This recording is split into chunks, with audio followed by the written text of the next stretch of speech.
Welcome to episode 6, Digging Deep into Mindset with Kelly McCausey. Kelly is someone that I've watched over the years who has been able to reinvent herself seamlessly, and she's done it so well. She has recently switched from online business coach to fully into mindset coaching over at meskills.com. She has a podcast there. She has lots of tools to help you develop your mindset so that you can step into and grow what you want to. So I'm excited to share this chat with you. She talks about her abundance practices, how she used to think about mindset, and how she feels about it now. There's lots of goodness inside this podcast. So I'm excited to bring it to you. We're talking to Kelly McCausey today, all about digging deeper into mindset. So I'm here with Kelly McCausey, who is a longtime dear friend from I think 2004 is when we originally met. And it's always such a joy to chat with you. So thank you for being here, Kelly. Hi, Vera. Good to be here.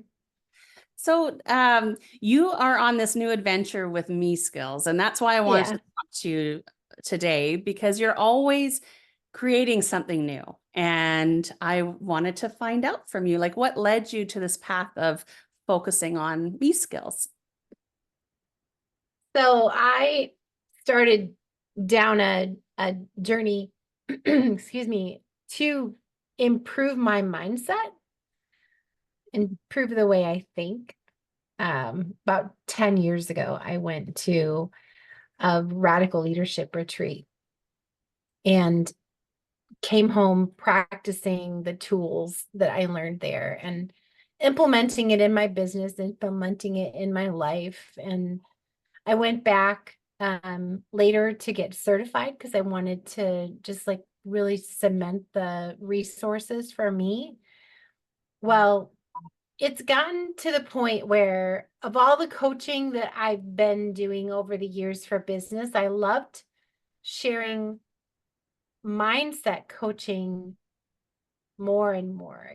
And so Me Skills is the place where I get to talk about mindset, self-love, self-compassion, and to share my experiences, talk to other people who are leaning into having a more powerful mindset.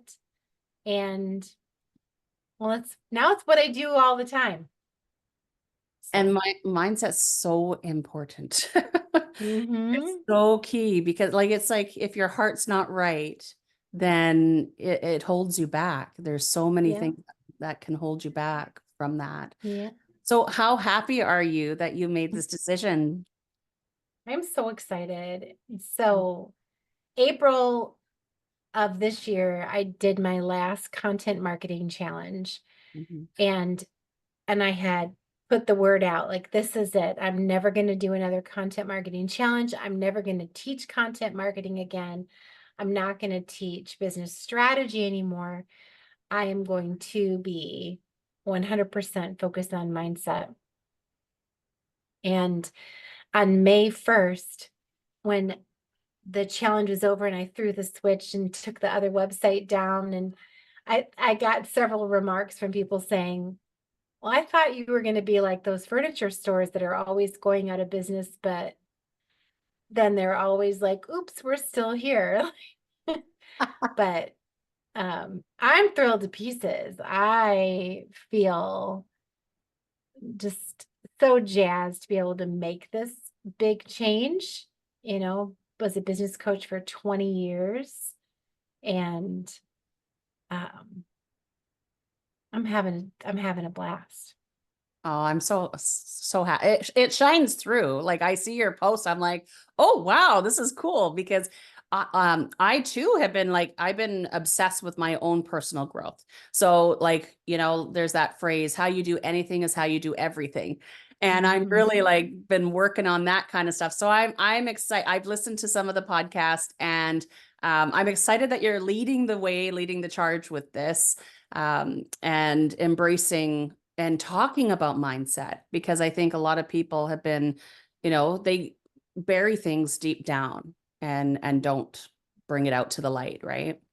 Yeah, there's a saying I've actually owned the Me Skills domain name for close to 20 years. Yes. I bought it originally with the intention of creating a coaching program. There's a saying, it's a quote, but I've never knew who the quote belongs to.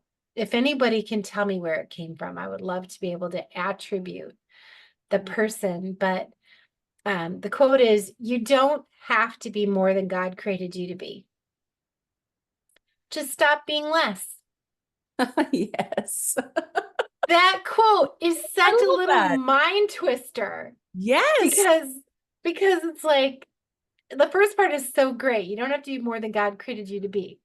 Thank you. But stop being less. It's like, wait a minute. How Right. do I know if I'm living up to less than God had planned for me? I don't really have a concept of God anymore. Like my personal spiritual journey has gotten pretty doggone messy over the last few years. Mhm. But I love that saying. I love that because it creates a curious, intense question of, am I living up to my potential?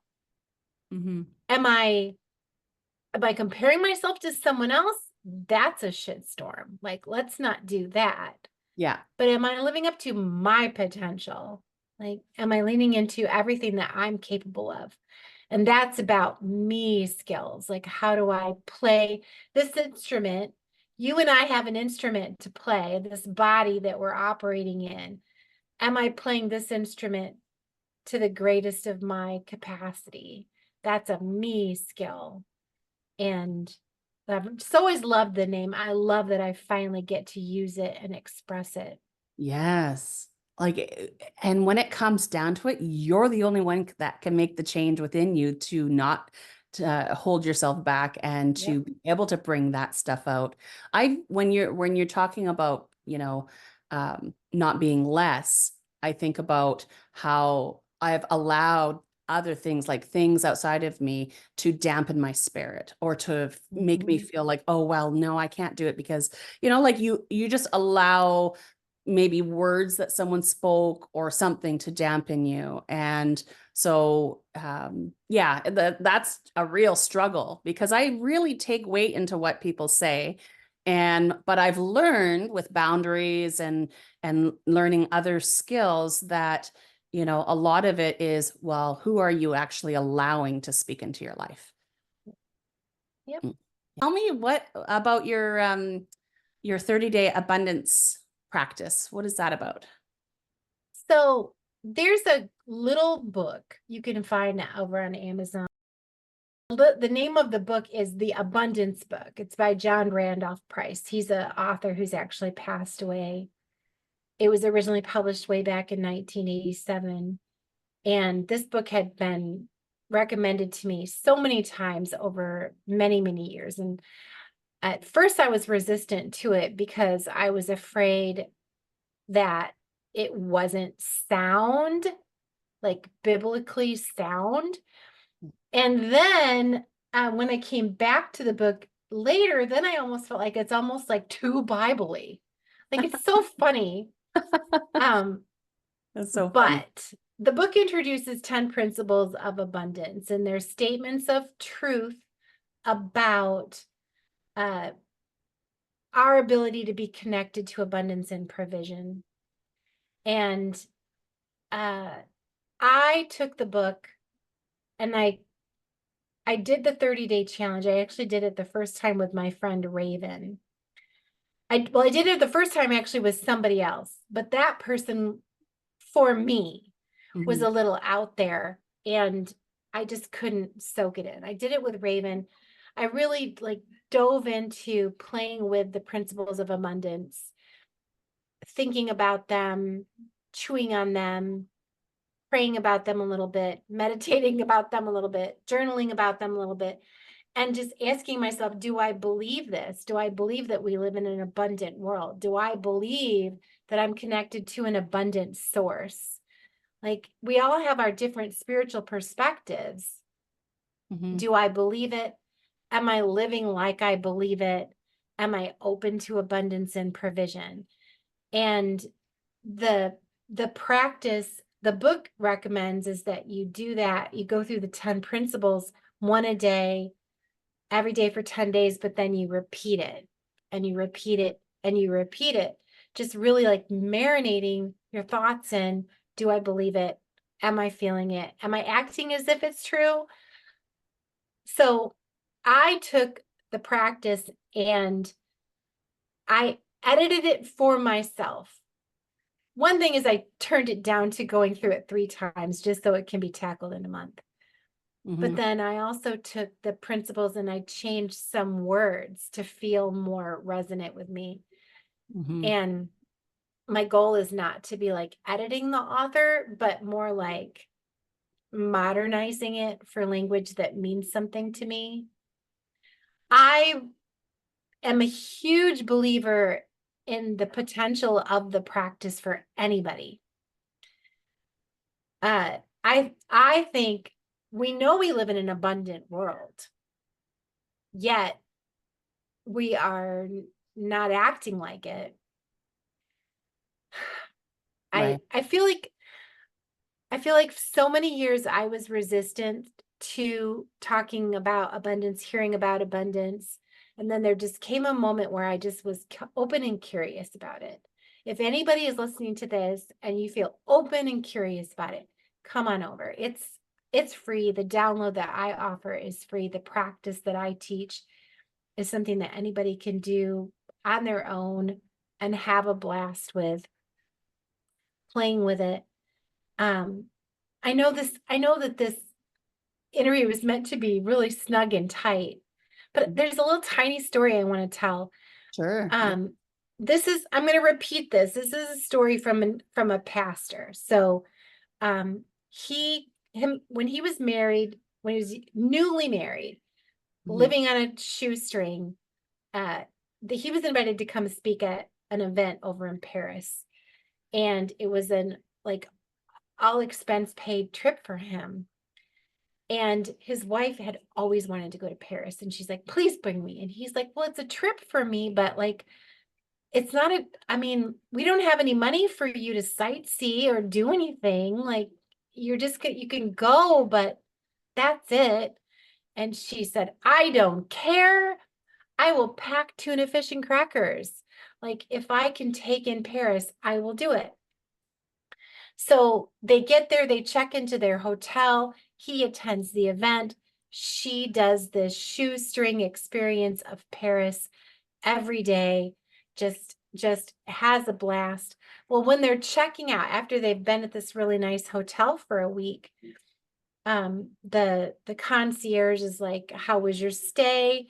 And the man said, it was really wonderful. My wife just had a wonderful experience touring Paris. If there's anything about my stay here that was really challenging, was smelling the delicious food coming out of the restaurant every day.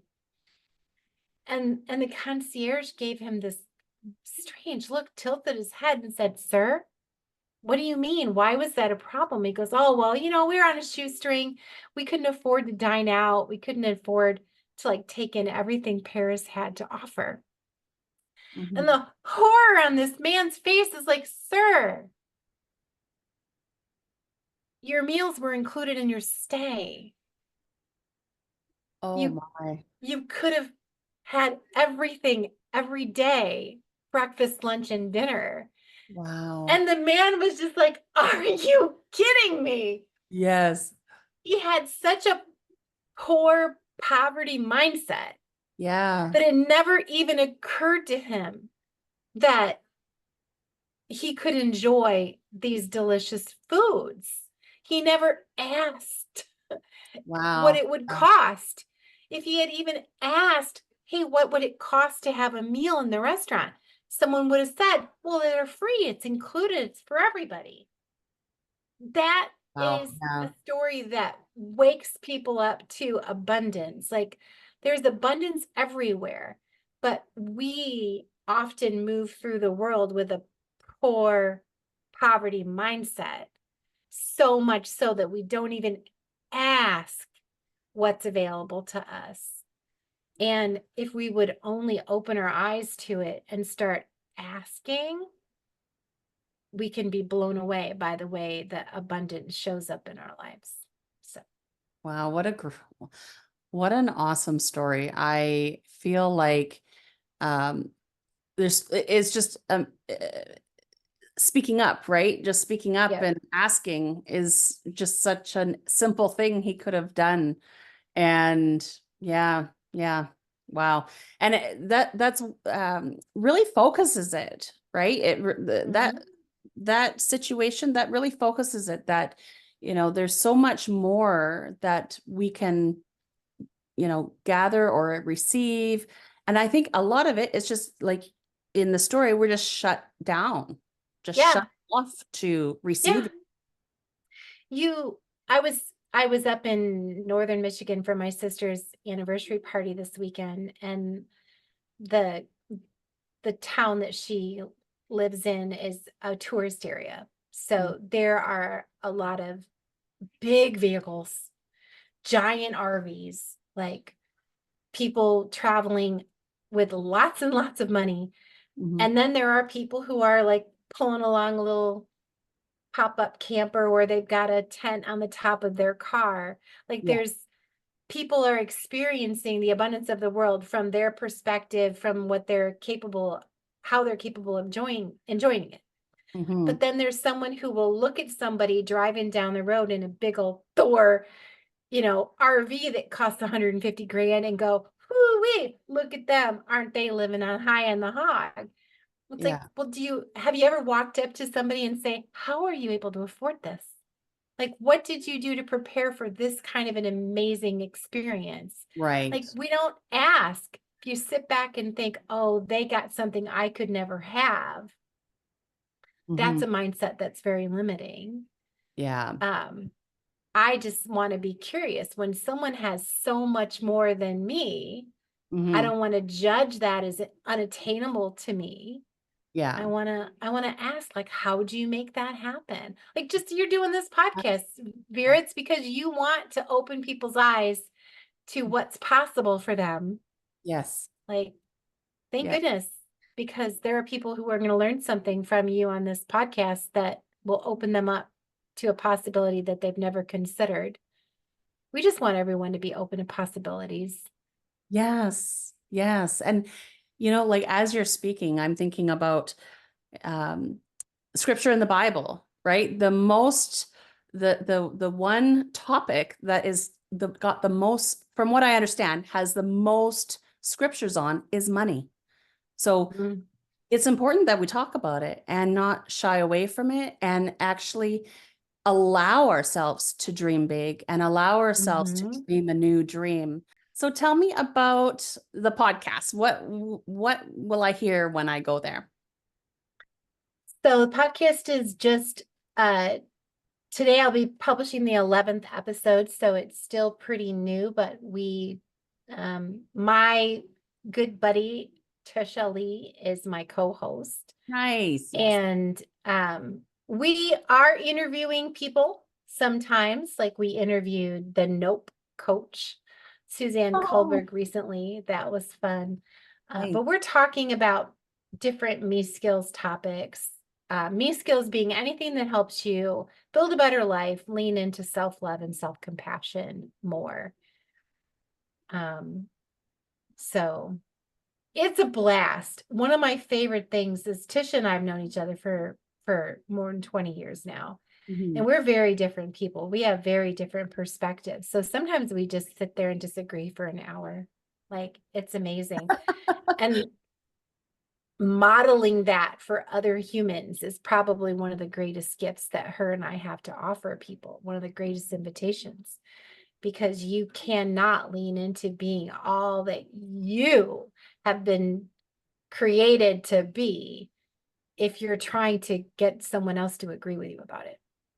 Yeah. Like, Yeah. gotta let the need to be in agreement go. Mhm. uh Yep. unless you're like raising children together, you might need to agree about a few things, but Tish and I are not raising children together, so we can just be like at complete odds about something and still love and respect each other for it. Yes. Yeah. So, Yeah, that's good. I love that when you talked about compassion for yourself and love for yourself. Just think about that scripture about guarding your heart because everything you do flows from it. So when you mhm. protect your heart and you nurture and grow and have compassion, oh, getting emotional, compassion for your for who Yeah, you are, that you're loved and valued for just who you are, that yeah. everything flows out of that. Yeah. So tell me about mindset junkies. That is I love that name. I don't know what that brings to mind for you, but I Yeah. have been a mindset junkie for years. Yes. People who are people who are into self-development often, jokingly refer to themselves as self-development junkies or addicts. And sometimes other people will say that in an insulting way, like, oh, she's a self-development junkie. Um, I embrace it. I love it. I am a mindset junkie. I love talking about it, reading about it, hearing about it. I love to hear your perspectives on it. I like to dig deep into it. And so that's what it's a weekly mastermind. We meet on Mondays at noon Eastern, Mhm. and we just lean into topics together as a group. Sometimes we are diving into whatever was being talked about on the podcast that week or the week before. Other times we're just kind of cycling through some favorite topics. And then there are 2 questions and 2 statements that I want to use as like bookends. Uh, the what if it were easy is a favorite question. I have that on a bracelet I've worn for years.